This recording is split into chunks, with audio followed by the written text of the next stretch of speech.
Remue ménage. Remue ménage.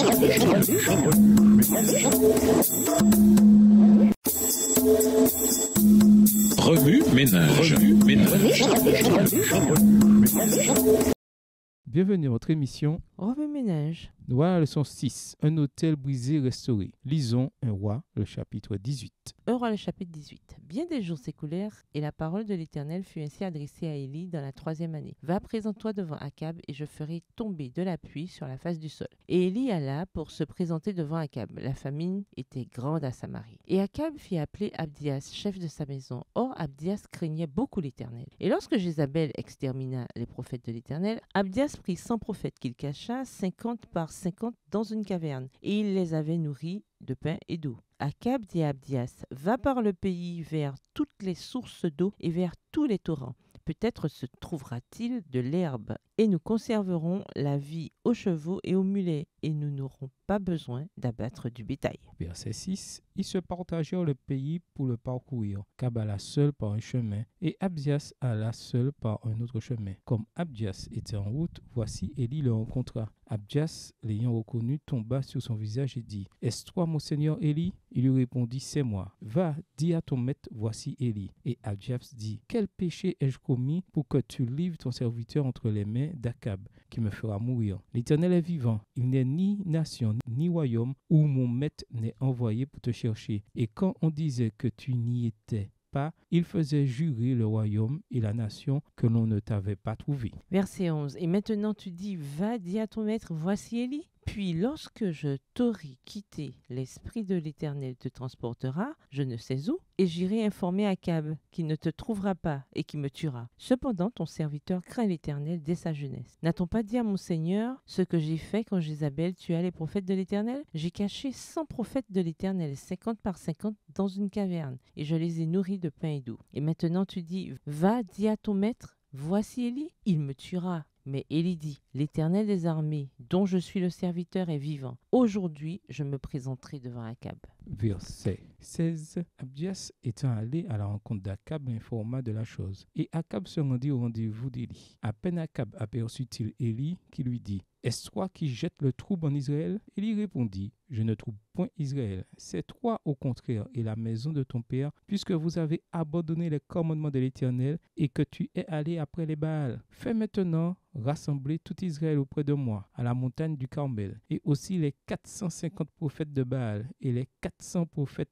d'Astarté qui mangent à la table de Jézabel. » Akab envoya des messagers vers tous les enfants d'Israël, et il rassembla les prophètes à la montagne du Carmel. Verset 21. Alors Élie s'approcha de tout le peuple et dit, « Jusqu'à quand clocherez-vous des deux côtés? Si l'Éternel est Dieu, allez après lui. Si c'est Baal, allez après lui. » Le peuple ne lui répondit rien. Et Élie dit au peuple, « Je suis resté seul des prophètes de l'Éternel, et il y a 450 prophètes de Baal. Que l'on nous donne 2 taureaux, qu'ils choisissent pour eux l'un des taureaux, qu'ils le coupent par morceaux et qu'ils le placent sur le bois sans y mettre le feu. Et moi, je préparerai l'autre taureau, et je le placerai sur le bois sans y mettre le feu. Puis invoquez le nom de votre Dieu, et moi j'invoquerai le nom de l'Éternel. Le Dieu qui répondra par le feu, c'est celui-là qui sera Dieu. » Et tout le peuple répondit en disant, « C'est bien. » Élie dit aux prophètes de Baal, « Choisissez pour vous l'un des taureaux, préparez-le les premiers, car vous êtes les plus nombreux, et invoquez le nom de votre Dieu, mais ne mettez pas le feu. » Verset 26. Ils prirent le taureau qu'on leur donna et le préparèrent, et ils invoquèrent le nom de Baal depuis le matin jusqu'à midi en disant, « Baal, réponds-nous » Mais il n'y eut ni voix ni réponse, et ils sautaient devant l'autel qu'ils avaient fait. À midi, Élie se moqua d'eux et dit, « Criez à haute voix, puisqu'il est Dieu. Il pense à quelque chose, ou il est occupé, ou il est en voyage. Peut-être qu'il dort, il se réveillera. » Ils crièrent à haute voix, et ils se firent selon leur coutume des incisions avec des épées et avec des lances jusqu'à ce que le sang coulât sur eux. Lorsque midi fut passé, ils prophétisèrent jusqu'au moment de la présentation de l'offrande, mais il n'y eut ni voix, ni réponse, ni signe d'attention. Élie dit alors à tout le peuple, « Approchez-vous de moi. » Tout le peuple s'approcha de lui. Élie rétablit l'autel de l'Éternel qui avait été renversé. Verset 31. Il prit 12 pierres, d'après le nombre des tribus des fils de Jacob, auxquels l'Éternel avait dit, « Israël sera ton nom. » Et il bâtit avec ces pierres un autel au nom de l'Éternel. Il fit autour de l'autel un fossé de la capacité de 2 mesures de semences. Il arrangea le bois, coupa le taureau par morceaux et le plaça sur le bois. Puis il dit, remplissez d'eau 4 cruches et versez-les sur l'holocauste et sur le bois. Il dit, faites-le une seconde fois. Et ils le firent une seconde fois. Il dit, faites-le une troisième fois. Ils le firent une troisième fois. L'eau coula autour de l'autel et l'on remplit aussi d'eau le fossé. Verset 36. Au moment de la présentation de l'offrande, Élie le prophète s'avança et dit, Éternel, Dieu d'Abraham, d'Isaac et d'Israël, que l'on sache aujourd'hui que tu es Dieu en Israël, que je suis ton serviteur et que j'ai fait toutes ces choses par ta parole. Réponds-moi, Éternel, réponds-moi afin que ce peuple reconnaisse que c'est toi, Éternel, qui es Dieu et que c'est toi qui ramènes leur cœur. Et le feu de l'Éternel tomba et il consuma l'holocauste, le bois, les pierres et la terre, et il absorba l'eau qui était dans le fossé. Quand tout le peuple vit cela, ils tombèrent sur leur visage et dirent, c'est l'Éternel qui est Dieu, c'est l'Éternel qui est Dieu. Saisissez les prophètes de Baal, leur dit Élie, qu'aucun d'eux n'échappe. Et ils les saisirent. Élie les fit descendre au torrent de Kison, où il les égorgea. Verset 41. Et Élie dit à Akab, monte, mange et bois, car il se fait un bruit qui annonce la pluie. Akab monta pour manger et pour boire, mais Élie monta au sommet du Carmel et se penchant contre terre, il mit son visage entre ses genoux et dit à son serviteur, monte, regarde du côté de la mer. Le serviteur monta, il regarda et dit, il n'y a rien. Élie dit 7 fois, retourne. À la 7e fois, il dit, voici un petit nuage qui s'élève de la mer et qui est comme la paume de la main d'un homme. Élie dit, monte et dis à Akab, attelle et descends afin que la pluie ne t'arrête pas. En peu d'instants, le ciel s'obscurcit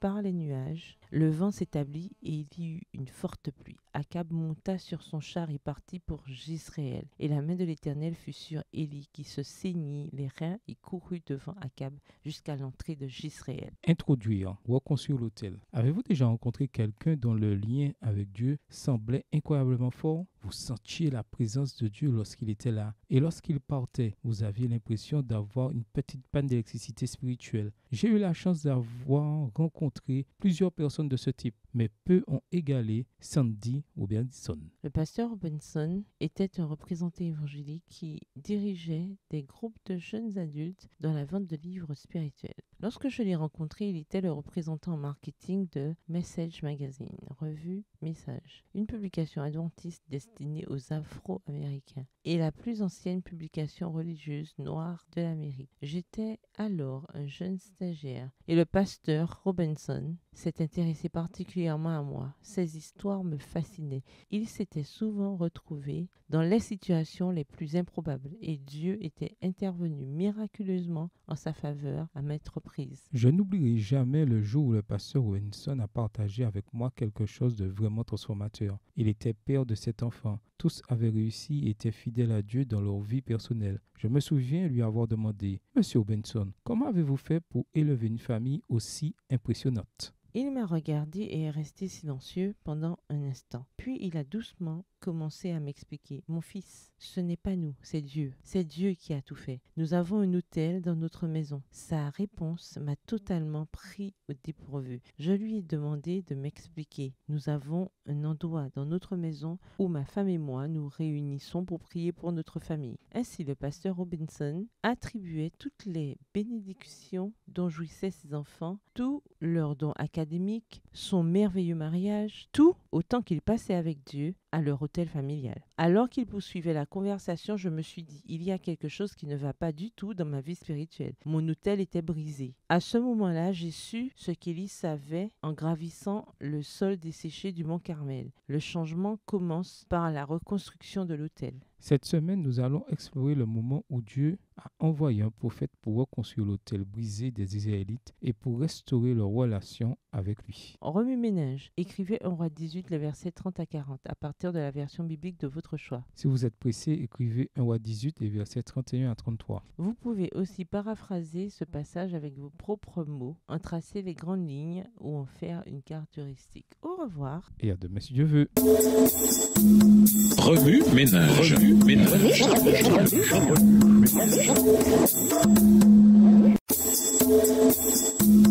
Remue ménage. Remue ménage.